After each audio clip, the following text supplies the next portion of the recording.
ध्यान देना। अगला क्वेश्चन, क्वेश्चन नंबर 10 देखेंगे। क्वेश्चन नंबर 10 में कह रहा है ऐसे संबंध का उदाहरण दीजिए। ऐसे रिलेशन का आपको क्या बताना है? एग्जाम्पल बताना है। एग्जाम्पल आपको बताना है, इसलिए हम इसमें खड़ा करके आप लोग से एग्जाम्पल पूछ सकते हैं कि बताइए क्या पॉसिबल होगा। समझ रहे हैं ना? तो यहाँ ऐसे कह रहा है कि ऐसा एग्जाम्पल बताइए जो सममित हो मतलब सिमेट्रिक हो, और ना तो सतुल मतलब रिफ्लेक्सिव ना हो, और ना ही ट्रांजिटिव हो मतलब संक्रामक ना हो।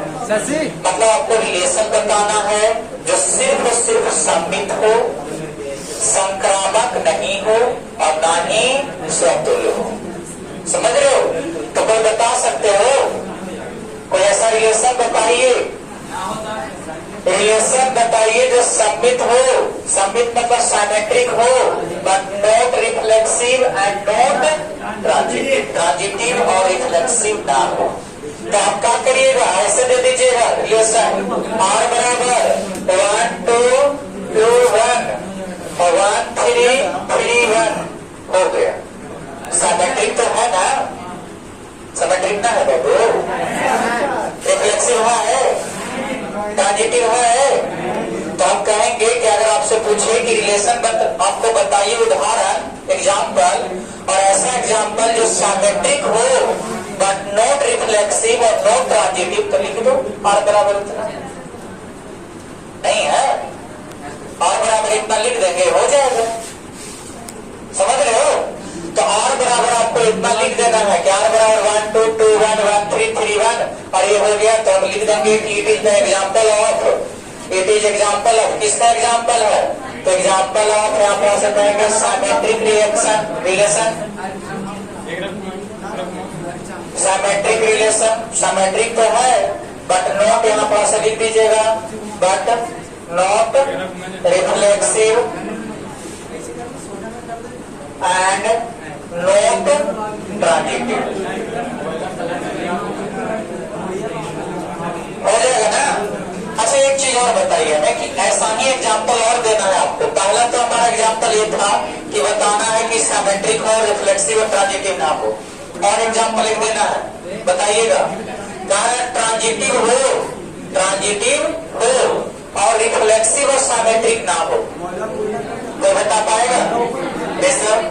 बताइए तो ऐसा रिलेशन बताइए जो ट्रांजिटिव हो लेकिन सिमेट्रिक और रिफ्लेक्सिव ना हो। बोलिए। बोल में ना R बराबर ऐसे लिख दो, 1 के साथ 2 2 के साथ 3 और 1 के साथ 3 हो गया। ट्रांजिटिव है, ट्रांजिटिव नहीं है?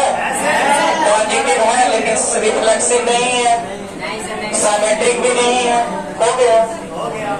समझ रहे हो? तो ये चीज आपको एग्जाम्पल देने के लिए कहे तो बहुत आसान है।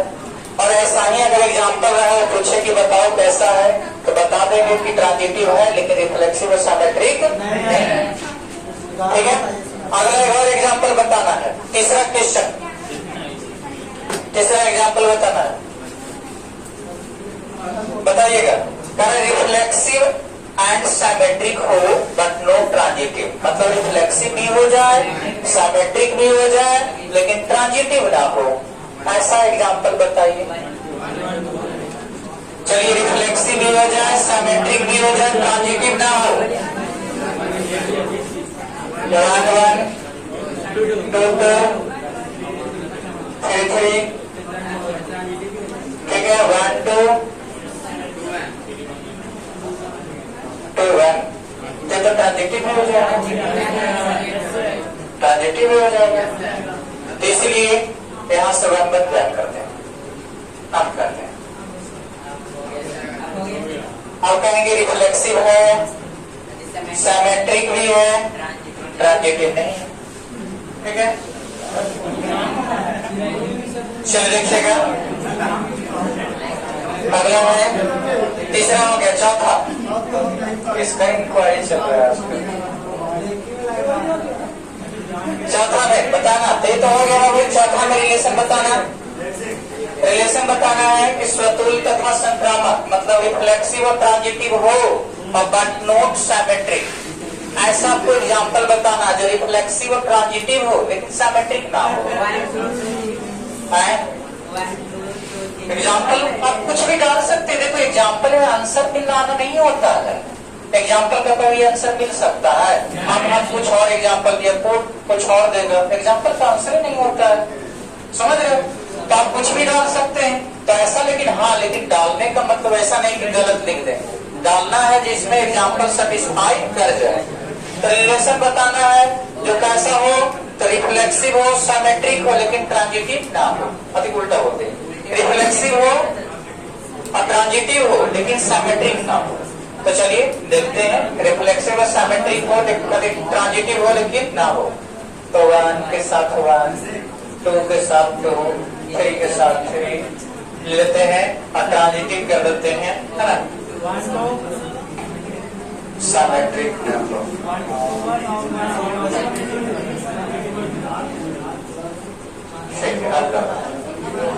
हो गया और 2 ये बुला देते हैं, ठीक है। और एक बात आ जाएगा। देखिए 1 1 2 2 3 3 रिफ्लेक्सिव है, सिमेट्रिक नहीं होना चाहिए, नहीं है सिमेट्रिक। 2 3 3 2 कहीं है ये नहीं। ट्रांजिटिव है, 1 के साथ 1, 1 के साथ 3, तो 1 के साथ 3 ये को डाल देते हैं। हाँ, 1 के साथ 3 हो गया। अब चलो देखो 2 के साथ 3, 3 के साथ 3, तो 2 के साथ 3, 1 के साथ 3, 3 के साथ 3, तो 1 के साथ 3, ठीक तो है? वो था मगर काला काला लिखा है उसमें।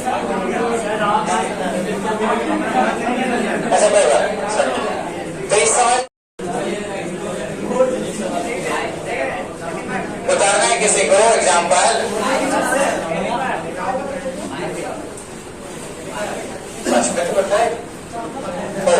पांचवा कह रहा है कि सिमेट्रिक और ट्रांजिटिव हो लेकिन रिफ्लेक्सिव ना हो।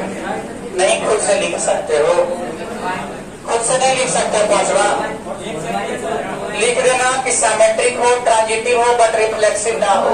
लिख देना ऐसा जिसमें इक्वल वाला ना लिखना, हो जाएगा।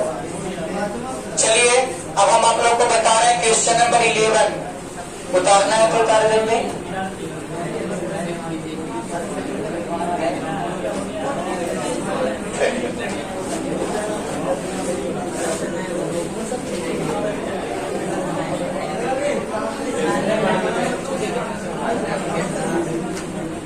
चलिए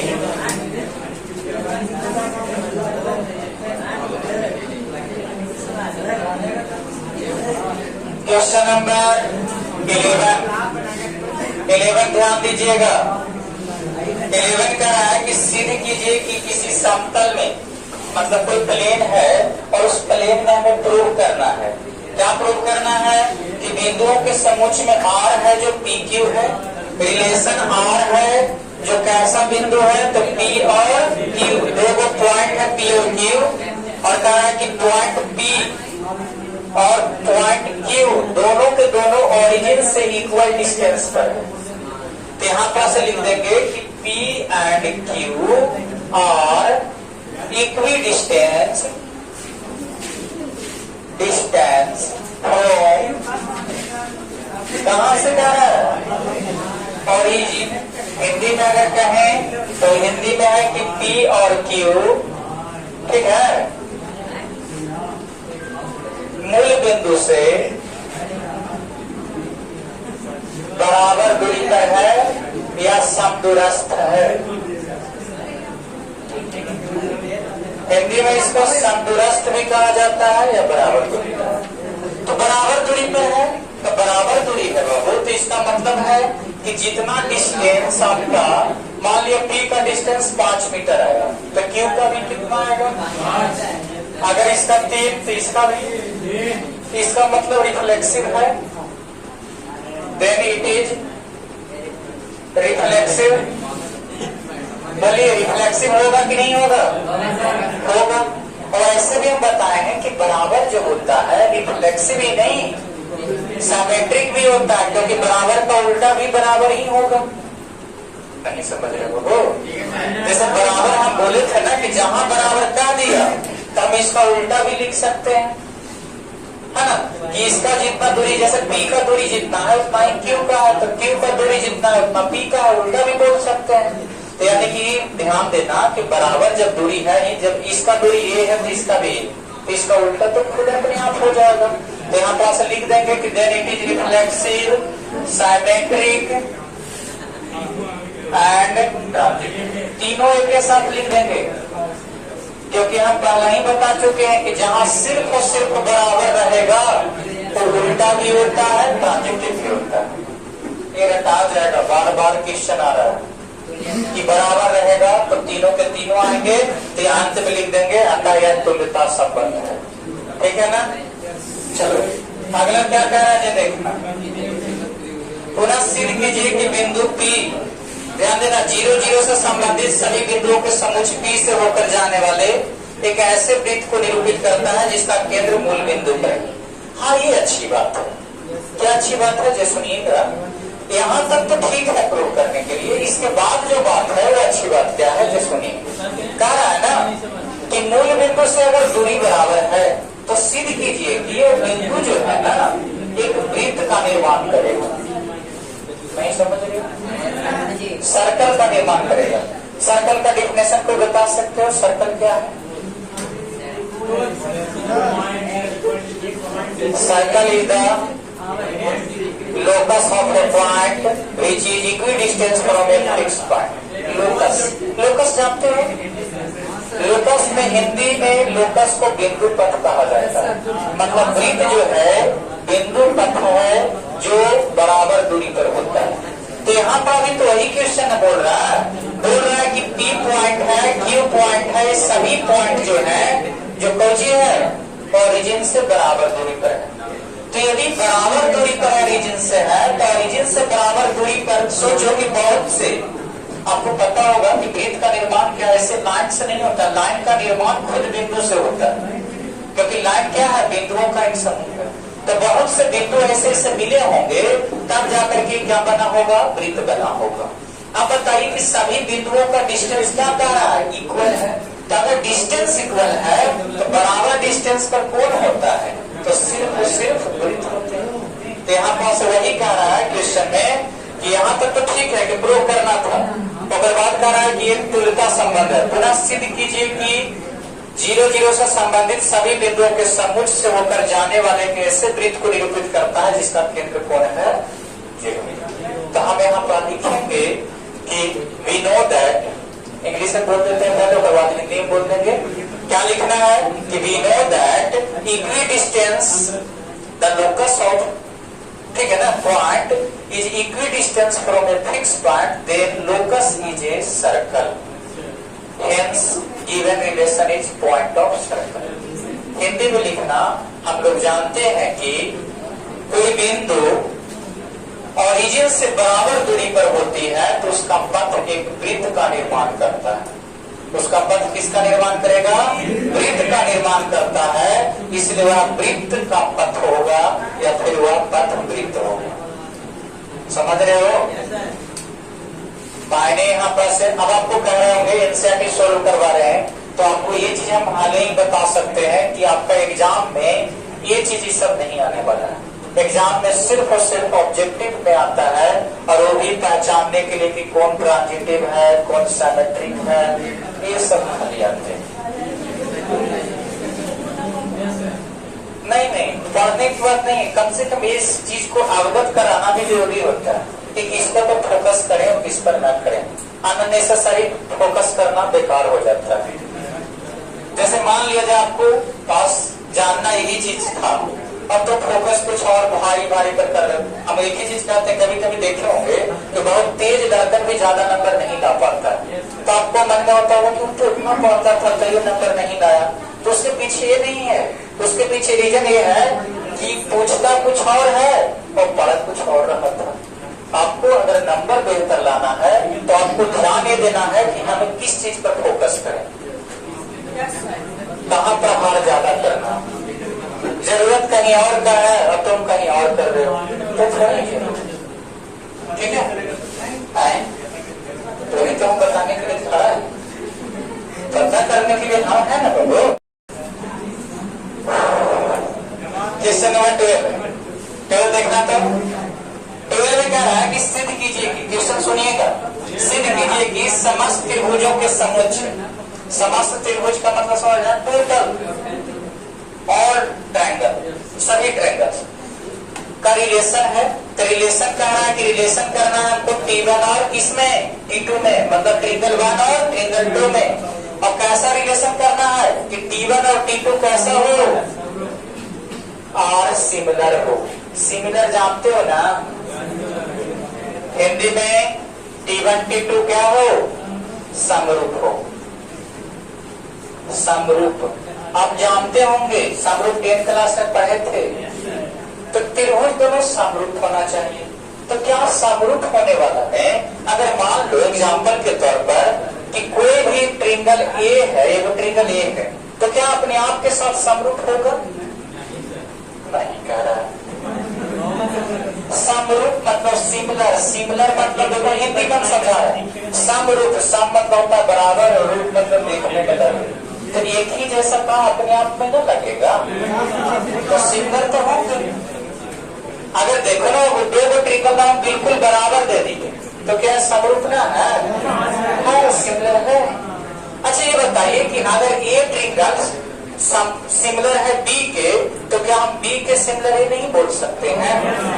उल्टा भी ए के सिमिलर बी है, जैसे मान लो छोटा ट्रिंगल एक बड़ा है, इसके सिमिलर ही है तो इसके सिमिलर ही होगा।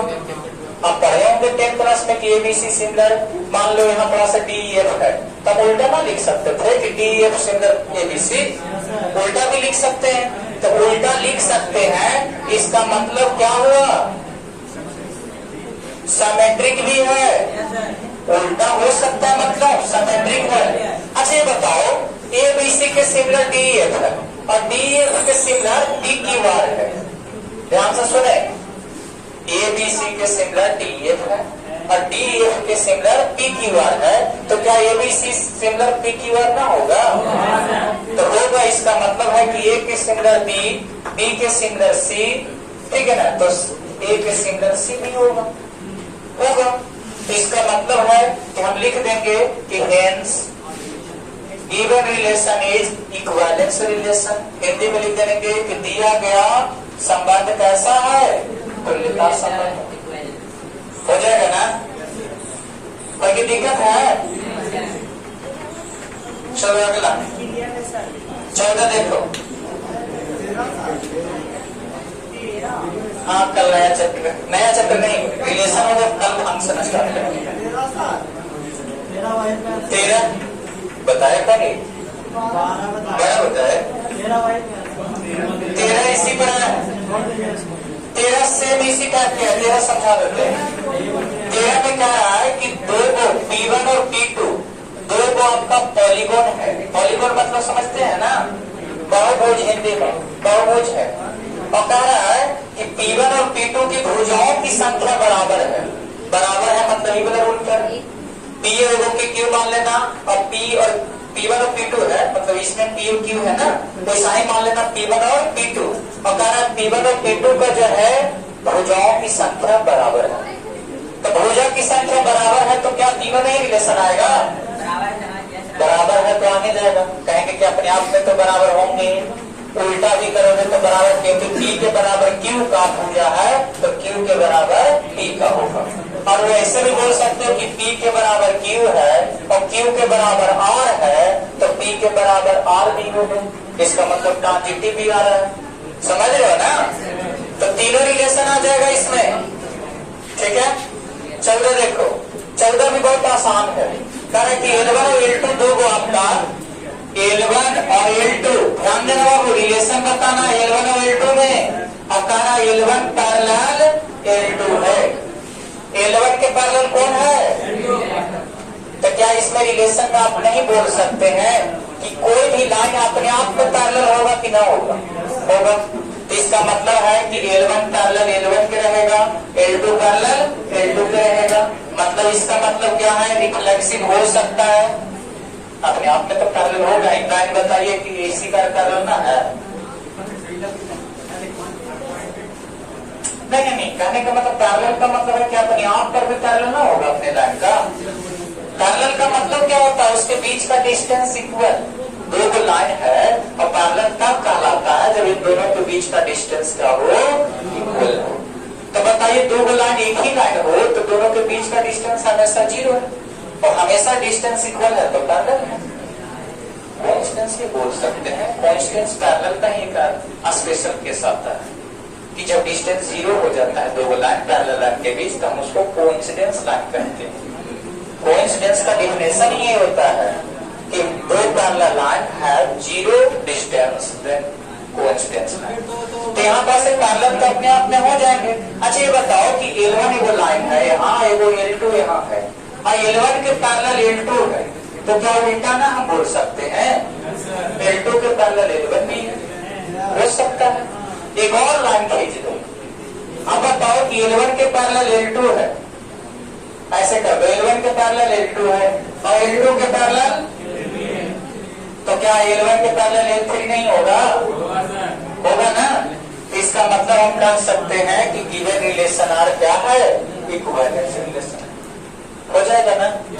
तो ये आपको तीनों में लिख देना और लिख देना कि दिया गया रिलेशन कैसा है? स्वतुल्य है, सम्मित है, संक्रामक है, या डायरेक्ट बोलिए तुल्यता है यानी कि इक्विवेलेंस है। ऑल ऑफ दीज कब लगता है? जो पता है जब तेल रहता है 2-3 गो तार, तेल कहाँ है? ऐसे क्या करते बच्चा। चलिए 15वां नंबर क्वेश्चन। 15 बताएं। बस 5 मिनट में 15 हो जाएगा, खत्म हो जाएगा ना। आज रिलेशन खत्म कर देते हैं। कल फंक्शन स्टार्ट होगा, 15 देख लो। कल फंक्शन होगा। तो सेट ए बराबर दिल है 1 2 3 4, बस 4 तक। और रिलेशन दिल है 1 के साथ 2, 2 के साथ 2 और क्या दिल है वो 1 1 4 4 1 3 3 3 3 2, बस। चलिए आपको पूछ रहा है ऑब्जेक्टिव क्वेश्चन है, ऑप्शन हमें बताओ। ये देखो रिलेशन है, कैसा रिलेशन है? ऑप्शन दिल है, सुनना, reflexive, symmetric but not transitive. दूसरा ऑप्शन है reflexive, transitive but not symmetric. तीसरा है symmetric, transitive but not reflexive और चौथा है ट्रांजिटिव बट नॉट सिमेट्रिक। अब ऑप्शन में जो रहेगा वो आंसर हो जाएगा। बताओ तो है, बताओ। जैसे देखो यहाँ पास सेट दिया है 1 2 3 4 और यहाँ 1 2 2 2 1 1 4 4 1 3 3 3 3 2 है। तो कह रहा है कि कैसा रिलेशन है? ऑब्जेक्टिव ऑप्शन दिया हुआ है। तो आपको क्या पता चल रहा है कि सेम है, 1 1 है, 2 2 है, 3 3 है और 4 4 है। तो इसका मतलब रिफ्लेक्सिव है। उल्टा नजर आ रहा है कहीं? बताओ तो 3 का 2 है तो 3 2 है तो कहीं 2 3 होना चाहिए था, 2 3 है। तो इसका मतलब सिमेट्रिक नहीं है, ट्रांजिटिव है। तो हम कहेंगे reflexive and transitive but not symmetric. ठीक है। एक और है क्वेश्चन, बस समाप्त रिलेशन।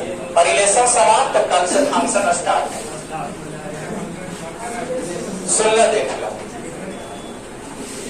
कह रहा है कि रिलेशन आपको दिया है ए और बी में, और ए और बी रिलेशन है जिसमें कह रहा है वो कि ए जो होना चाहिए बी से 2 छोटा होना चाहिए एंड बी ग्रेटर देन 6 भी होना चाहिए। और ऑप्शन चेक कर लो। ऑप्शन दिल है 2 4 3 8 6 8 और डी है 8 7। बताओ कौन सा आंसर सही है? ये रिलेशन दिल है कि ए और बी और ए का मान बी से 2 कम होना चाहिए। तो बताओ बी से 2 कम होना चाहिए। तो देखो बी से 2 कम यहाँ भी है लेकिन ई कम ना है, यहाँ कम है। यही दोनों में से कोई होगा। और बी कह रहा है कि 6 से बड़ा होना चाहिए। तो 6 से बड़ा यही तो है बी, 8 है। आंसर हो गया 6 हो गया। तो क्लियर है, कुछ तो रहा था।